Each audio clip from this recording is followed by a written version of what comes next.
Welcome back to Bullflow Academy. I'm 7-Star Mike, and in this video, we're diving into the strategy behind reading options flow.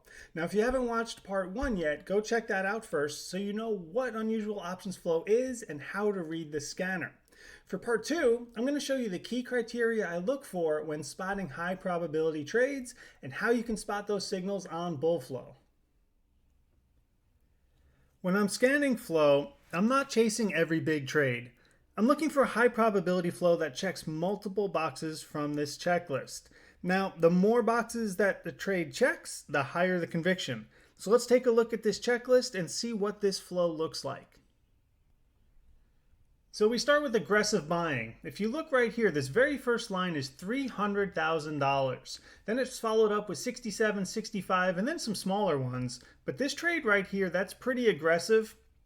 Now, this contract expires in 7 trading days. So all said and done, this is $456,000 of options flow, and it expires in just 7 trading days. So that's a pretty aggressive buy right there.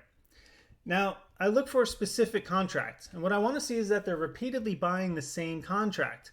So if you look here, these are all the 417, $16 calls. Now, I want to see a consistency in the contract because that means they have a very specific thesis in mind.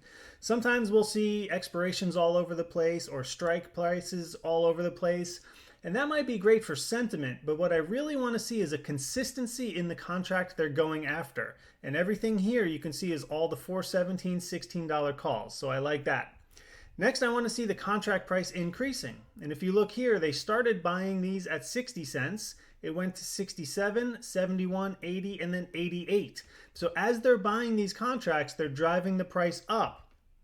As the price is being driven up, they're not scared away. They're actually buying more at these elevated prices. So that's a good sign. Now I want to see that they're ask side and sweeps. That's telling me that these are aggressive opening orders. And if you look here, all of these, except for this last one, are ask side. We have ask and above ask mixed in there. And they're all sweeps until you get to that last one also. No solo blocks. This isn't a single trade that happens to be a block.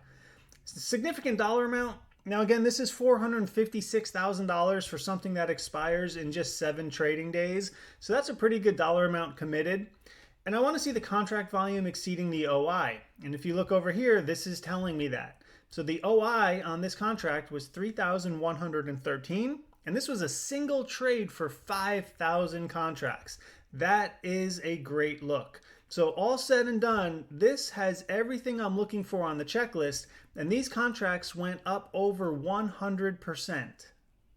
Now this is some NVIDIA flow on the screen here, and you can see it's all mixed between calls and puts, sweeps and blocks. There's a lot of ask side and bid side mixed in there. Expirations go from 2026 to September of 2026 to 425, 417, 620, even 11/21/25. So there's no consistency in any of the expirations. And then even with the strike price, we have 120s, we have 88s, we have some 75 puts, 97 puts, 103 puts. So all this on the screen here, there's nothing consistent with any of this look that makes me want to dive into it further to take a closer look. So when it looks like this, so mixed up and no consistency, that's an automatic pass for me. Now here's an example of an isolated contract that looks like there's a lot of flow on it, but it's not high quality. This is a 200 call for 425 for Apple. Now this ticker sees a ton of dollar flow. So all these little dollar amounts don't really make a significant trade for Apple. This is 30,000, 114,000, 33,000, 29, 43. You really want to see some much bigger numbers for Apple since it's so heavily traded. But these are all the 425 200. So if you isolate this contract, you can see there's a lot of it on the screen. But if you also look here, we have a lot of sweeps and blocks mixed together.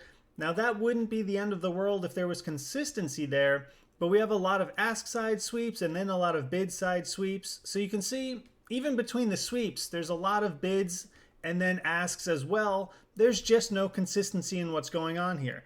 if we look at the contract price, it started increasing a little bit from 325, 350, 374, then it goes to 360, 320, and then it hangs around the 3 and the 287 mark before climbing a little bit more. So there's no consistency in the contract, there's no upward movement in the price, and this is just an example of flow that looks like there's a lot of it here, but when you dial into the specifics, it just doesn't look good. So now you know what makes high probability options flow stand out and how to spot it on Bullflow. Now in the final video, I'll show you how I find these flow trade setups, what filters I run, and how I decide on which trades I'm going to take. I'll see you in part 3.